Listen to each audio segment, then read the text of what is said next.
জয় জগন্নাথ। রথযাত্রা উপলক্ষে আজকে আমি আপনাদেরকে বানিয়ে দেখাবো পুরীর জগন্নাথ মন্দিরে যে 56 ভোগ নিবেদন করা হয় তার মধ্যে কণিকা অন্যতম।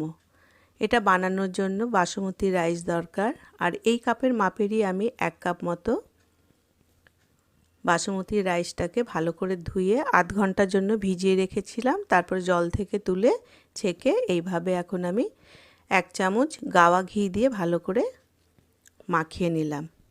অন্যদিকে কড়াইয়ে গাওয়া ঘি দিয়েছি, 2টো ছোট তেজপাতা দিয়ে দিলাম, একটু দারচিনি দিয়েছি, লবঙ্গ 2-3টে, আর দিয়ে দিলাম এলাচ, স্টার দিয়েছি, জয়িত্রী দিয়ে দিলাম।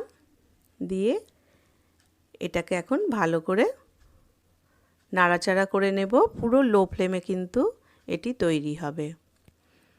তার মধ্যে দিয়ে দিলাম 7-8টে কাজুকে, এইভাবে আপনি একটু কম বেশিও দিতে পারেন। আর দিয়ে দিলাম কিশমিশ। এটা এখন লো ফ্লেম দিয়ে ভালো করে এটাকে এর সাথে ভেজে নেব।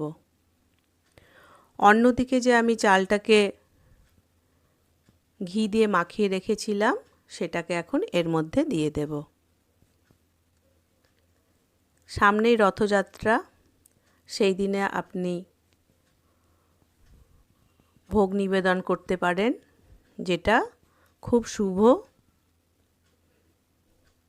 এখন এই চালটা দিয়ে ভালো করে নেড়ে নেব। পুরো লো ফ্লেমে কিন্তু ধীরে ধীরে এইভাবে ঘিয়ের সাথে একদম ভালো করে নাড়াচাড়া করে নিতে হবে। যেই কাপের মাপে আপনি চাল নেবেন সেই কাপের মাপেরই ডবল জল দিতে হবে। দিয়ে দেখুন এখন গ্যাসের আঁচটা থাকবে পুরো ফুল ফ্লেমে। সেই পর্যায়ে আমি এখন দিয়ে দিলাম সন্ধক লবণ। এটাতে সাধারণ লবণ কিন্তু ব্যবহার করা যাবে না। আর দিয়ে দিলাম 1/2 চামচ মতো গোলমরিচ গুঁড়ো। এই কণিকা বানাতে গিয়ে কোনো রকম শুকনো লঙ্কা কিংবা কাঁচা লঙ্কা ব্যবহার করা কিন্তু যাবে না। এবার দারচিনিটাকে এইভাবে গুঁড়িয়ে এর মধ্যে দিয়ে দিলাম।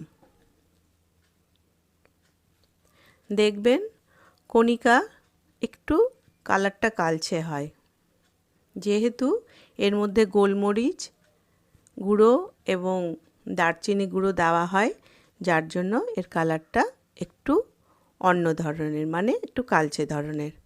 এটাকে এখন 10 মিনিট কম আঁচ দিয়ে আমি রেখে দিয়েছিলাম।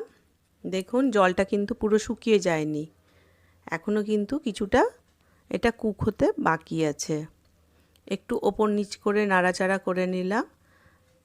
তারপরে একটা বড় চামচের সাইজের ঠিক এতটাই আখের গুড় দিয়ে দিতে হবে। এই কণিকা বানানোর জন্য আখের গুড় ব্যবহার হয়ে থাকে। এই আখের গুড়টাকে এখন ভালো করে এর সাথে মিক্স করে নেব।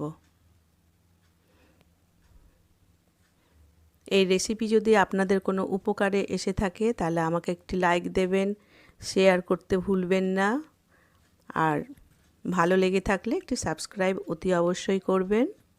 দেখুন এখন এটাকে আমি আরও 5 মিনিটের জন্য ঢাকা দিয়ে দেব। এখন কিন্তু পুরো লো ফ্লেমেই থাকবে।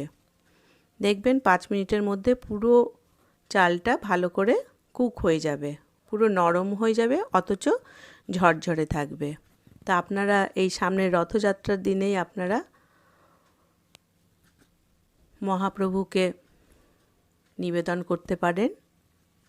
এখন এটা আমি একটি মাটির পাত্রে সার্ভ করে নেব। যখন আপনি ভগবানকে নিবেদন করবেন এতে তুলসী পাতা দিয়ে দেবেন। আমি যখন এটা ভগবানের কাছে দেব, মহাপ্রভুর কাছে, তখন এটা আমি তুলসী পাতা দিয়েই নিবেদন করব। তো আজ এই পর্যন্ত। সকলে ভালো থাকবেন। ধন্যবাদ।